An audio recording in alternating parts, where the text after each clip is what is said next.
राम राम मंडळी, स्वागत आहे तुमचं M B gardening and ब्लॉग्समध्ये.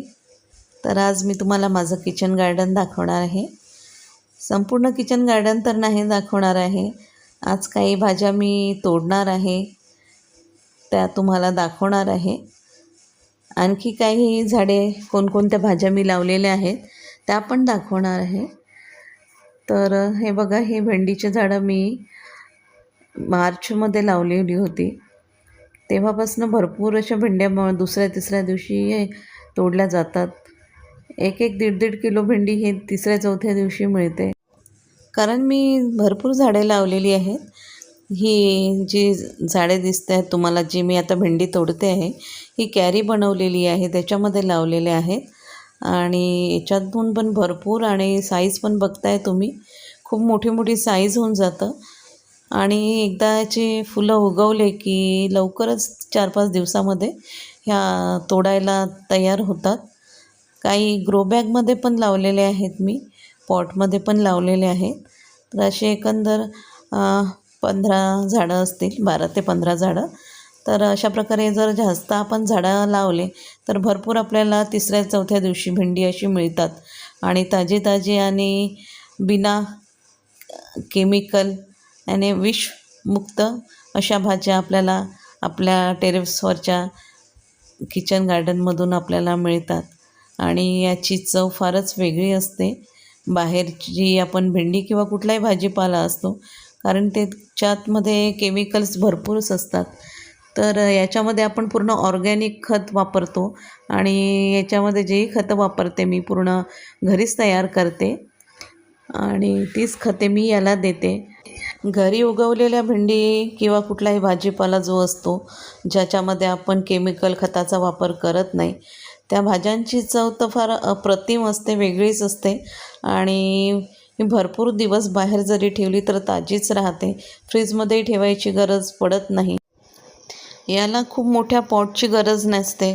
12x12च्या grow बॅगमध्ये म्हणा किंवा पॉटमध्ये जरी लावले तर छान झाडे होतात. बस एकदा जेव्हा आपण माती तयार करतो तेव्हा 30 ते 40% एकदा जरी खत टाकलं कुठलंही, किंवा गांडूळ खत झालं किंवा शेणखत झालं, किंवा आपण पालापाचोळा असतो तो जरी भरला तरी चालतं. त्याचं पण खत होतं आणि हळूहळू ते खतात रूपांतर झालं की ते झाडांना मिळतं आणि त्याच्यापासून छान अशा भाज्या मिळतात.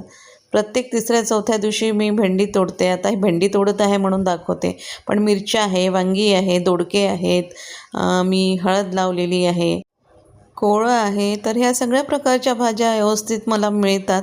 बस मेहनत करावं लागते, मेहनतीचं फळ आपल्याला मिळतं.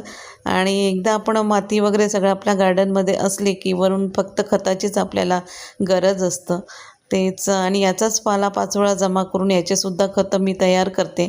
तर ते खतं आपल्याला फ्रीमध्येच मिळतात. फक्त एकच सांगते की मेहनत करावी लागते. जर अशा प्रकारच्या तुम्हाला म्हणजे रोज तुम्हाला भाज्या पाहिजे असतील तर. आणि हे बघा, हे कोवळे आतापर्यंत मी 6-7 कोवळे तोडलेली आहेत. याला मार्च-एप्रिलमध्ये लावले होते मी. तर भरपूर प्रमाणात मोठ्या मोठ्या साईजचे कोवळे मिळाले आहेत. आणखी याला 4-5 कोवळे आहेत.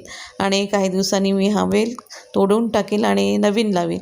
आणि ही बघा हळद, यावेळेला माझ्याकडे हळद खूप जास्त झाली होती, तर मी पुन्हा यावेळेला आणखी जास्त लावलेली आहे यावर्षी. मागच्या वर्षी हळद खूप जास्त झाली होती. हे पांढरे वांगे आहे, जांभळे वांगे आहेत. याला पण आता 1 वर्ष झाले. आता नवीन झाडे मला लावायची आहेत. तर बघा, पॉटमध्ये पण मी हळद लावलेली आहे. तर छान आता हळद येईल काही दिवसांनी. याला वेळ लागतो हळद यायला, 7 ते 8 महिने लागतात. आणि इकडे स्वीटकॉर्न आहे. तर अशा प्रकारे माझं किचन गार्डन आहे. आणखी भरपूर भाज्या आहेत, झाडे आहेत फळांची, ते नंतर दाखवीलच तुम्हाला. तर स्वीटकॉर्न पण भरपूर प्रमाणात वाढलेले आहेत. बघा, एवढी भेंडी तोडली आहे.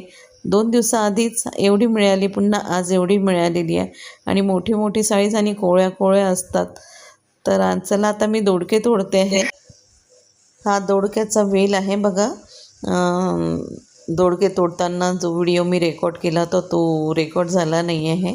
ते 2 दोडके तोडले आहे मी बघा. आणि हे भरपूर छोटे छोटे अजून लागलेले आहेत. आणि या वेलाला पण भरपूर असे दोडके येतात. हा पण मी उन्हाळ्यामध्ये लावलेला होता. याची पण भरपूर हार्वेस्टिंग झालेली आहे, दोडके तोडलेले आहे मी याचे. थोडा जरी व्हिडिओ आवडला असेल तर एक लाईक जरूर करा आणि नवीन असाल तर सबस्क्राईब जरूर करा. तर भेटूया पुढल्या व्हिडिओमध्ये.